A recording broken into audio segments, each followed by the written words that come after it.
The cafe was warm and quiet, tucked away on a small street where time seemed to move a little slower. Raindrops slid lazily down the window pane, catching the faint golden glow from the streetlights outside. Inside, the soft murmur of conversations mixed with the gentle clinking of cups. The air smelled of roasted coffee beans and freshly baked croissants, comforting, almost nostalgic. At a corner table by the window sat Ethan, nervously stirring his coffee though he hadn't yet taken a sip. His fingers drummed lightly against the table, a habit he'd never been able to shake when he felt uncertain. Today, uncertainty filled every corner of his mind. He glanced at his watch for the 5th time in 10 minutes. His best friend, Mark, had insisted on setting him up on this blind date. Ethan had resisted at first. He wasn't the kind of guy who believed in instant connections or cinematic love stories. But Mark wouldn't take no for an answer. "You need to get out there, man," he'd said.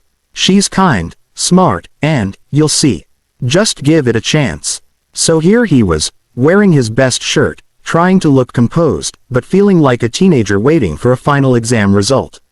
Every time the door opened, he looked up, expecting, or maybe hoping, it was her. Then, the doorbell chimed again. She walked in quietly, as if afraid to disturb the peace of the place. A soft breeze followed her, carrying the faint scent of rain and lavender. She wore a pale blue dress that matched the soft gray of the sky outside. Her hair was slightly damp from the drizzle, a few strands clinging to her cheeks. She brushed them back gently, scanning the room, and then her eyes met his. Ethan felt his breath catch for a moment. There was something disarmingly calm about her presence. She smiled. Not the practiced, polite kind, but a genuine one that seemed to reach her eyes. "You must be Ethan," she said softly, her voice barely rising above the background music. He stood up quickly, nearly knocking over his cup. "Why yes. Hi, I'm Ethan," he stammered, offering his hand before awkwardly pulling it back, unsure if a handshake was too formal for a date.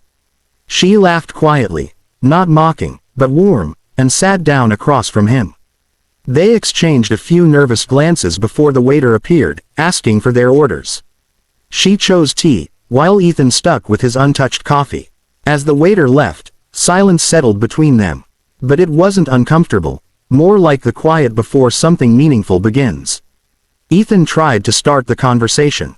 "So, how do you know Mark?" She hesitated for just a heartbeat. Her eyes flickered, not with fear, but with a story untold. "It's a long story," she said with a faint smile. "But I guess we'll get there." And just like that, the evening began, with soft rain outside, 2 strangers inside, and a story waiting to unfold. The cafe had grown quieter as the rain outside softened to a whisper. A faint melody floated from the speakers, a piano tune that seemed to blend perfectly with the rhythm of their hesitant conversation. Ethan sat across from her, his nerves slowly melting into curiosity. There was something about this girl, something that drew him in, yet kept him guessing. "So," he began, trying to sound casual, "Mark didn't tell me much about you. Only that you'd be here at 7 and that I should try not to mess it up." She smiled, her fingers lightly tracing the rim of her teacup. "That sounds like Mark," she said, her voice calm, almost musical. "He likes surprises." Ethan laughed. "Yeah, surprises that make me lose sleep the night before." Her laugh came softly, genuine and light. For a moment, it felt easy, 2 strangers finding a shared sense of humor in a world too often heavy. They spoke about small things first, the weather, the city, the terrible traffic. She listened intently, her eyes kind and steady. When she spoke, Ethan found himself listening more to her tone than her words. It had warmth, like sunlight filtering through clouds. After a few minutes, the conversation drifted to favorite movies and books. "I like stories with quiet heroes," she said, stirring her tea. "The kind of people who do good things without expecting to be noticed." Ethan smiled faintly. "That's rare these days. Most people want the world to know every good deed they do." She looked at him, deeply, thoughtfully. "And what about you?" she asked. "Are you one of those people who want to be seen?" Her question caught him off guard. He hesitated before answering. "I don't know," he admitted. "I just try to do the right thing when I can. Even if no one's watching." She smiled again, but this time, it felt different. There was emotion in her eyes, gratitude, maybe, or something even deeper. For a moment, Ethan thought he saw her fighting tears, but she quickly looked away. To change the subject, he asked about her work. She told him she worked with children at a rehabilitation center, helping kids recover from accidents and illnesses. It's hard sometimes, she said softly, but when you see a child take their first steps again, it's everything. Ethan nodded, touched. That's incredible. You must have a big heart. She looked down, almost shy. Not as big as some people's, she murmured. Some people give without ever realizing how much it means. Ethan frowned slightly, puzzled. There it was again. That hint of mystery, like she was speaking in layers, her words carrying meanings he couldn't yet see. As the evening went on, the world outside faded into the background. For that 1 hour, it felt as if they were the only two people in existence, sharing stories, laughter, and something unspoken that hung delicately between them. But beneath her calm voice and gentle smile, something trembled, a secret she hadn't yet revealed. And though Ethan didn't know it, this wasn't just a meeting of strangers. It was the beginning of a truth that would change both of their lives forever. The clock above the cafe counter ticked quietly, its steady rhythm blending with the faint hum of conversation. By now, most of the tables had emptied. The once busy chatter had faded into soft murmurs, leaving Ethan and the girl almost alone in their cozy corner. Outside, the rain had stopped completely, replaced by the shimmering reflection of streetlights on the wet pavement. Ethan leaned back in his chair, smiling in a way he hadn't in a long time. The awkwardness that once filled the air had vanished. It felt right, natural, like he had known her before, in another life, perhaps. When the waiter returned with the bill, Ethan instinctively reached for it. No, he said playfully. You can get the next one. She hesitated. Then something in her expression changed. The lightness in her eyes dimmed just slightly, replaced by something Ethan couldn't quite name. She didn't touch the bill. Instead, she looked down at her hands, her voice barely above a whisper. Ethan, she began. He looked up, curious. Yeah, this isn't a date. The words hung in the air between them, delicate and sharp at once. For a moment, Ethan thought he hadn't heard her right. What do you mean? He asked, trying to smile, though confusion tugged at his features. She took a deep breath, gathering courage. I know you thought Mark set this up as a date, she said softly, but that's not why I'm here. Ethan blinked, unsure how to respond. Then, why are you here? Her fingers trembled slightly as she reached into her purse. From it, she pulled out a small photo, worn at the edges, clearly cherished. She slid it across the table. Ethan stared down at it. A picture of a hospital bed, machines, tubes, and a girl lying unconscious. It took him a moment to realize the girl in the photo was her. I was in a car accident 3 years ago, she said quietly. They said I might not make it. I lost a lot of blood, and the hospital didn't have enough for my type. Ethan felt his heartbeat quicken. The memory hit him. A winter evening, a desperate online message, and his decision to rush to the hospital to donate blood for a critical case. He'd almost forgotten. Almost. You donated that night, she continued, her voice trembling. Your blood saved my life. I found out later. The hospital told me your name. I tried to write, but I couldn't find the words. So I asked Mark to bring us together, because I needed to look you in the eyes and say. Her voice cracked as tears welled up.